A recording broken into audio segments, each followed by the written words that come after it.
My parents laughed and said my sister would just stay at my place for a while. I stood up and said, "That's funny. I haven't lived there for 6 weeks. Can you believe it?" My own parents sitting across from me at the dinner table, casually handing the keys to my apartment, my sanctuary, the home I bled for, to my sister Elaine. And then they just laughed, utterly oblivious when I dropped the bomb. "Funny, I haven't lived there for 6 weeks.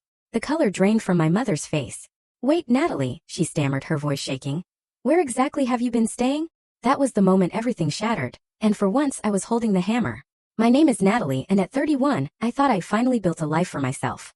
That downtown Chicago apartment wasn't just walls and a roof. It was years of scraping, of working every spare hour, while my sister Elaine seemed to get everything handed to her on a silver platter. I never, not in a million years, thought my parents would cross such a fundamental line. But that night they did. Growing up in suburban Illinois, I was always in Elaine's shadow. 4 bedrooms in that house, but the spotlight only ever found one child. It was a pattern etched in stone. Elaine got the praise, the attention, the resources. I was just expected to figure it out. I still remember my 16th birthday. I'd hinted for months about a small pizza party with friends. The day came and my parents simply forgot. My mom was driving an 11-year-old Elaine to her dance recital. My dad was working late. I ended up ordering a single pizza, eating it alone in my room, looking at college brochures.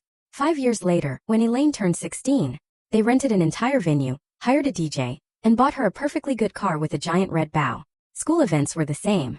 My parents barely made it to my honor society inductions or debate finals. When I graduated high school as salutatorian, my mom spent most of the ceremony snapping pictures of Elaine in the audience instead of watching me give my speech. For Elaine, they rearranged vacations, stayed up late on science fair projects. For me, crickets. College was a grind. I juggled 3 jobs. Coffee shop mornings, library evenings, waitressing weekends.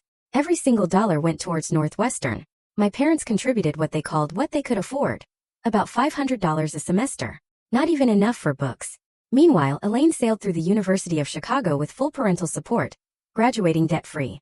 Tutors if she struggled. Rent and security deposits for off-campus living. She never had to worry. After graduation, I landed an entry-level marketing job in Chicago.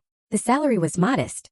I budgeted like a hawk, sharing a cramped apartment with 3 roommates, skipping vacations, saving every penny. 3 years later, after promotions and side gigs managing social media, I finally had enough for a down payment on my own small 1-bedroom in River North. That apartment was everything. 900 square feet of hardwood, exposed brick windows that caught the morning light. The kitchen was tiny, but I found a beautiful second-hand island.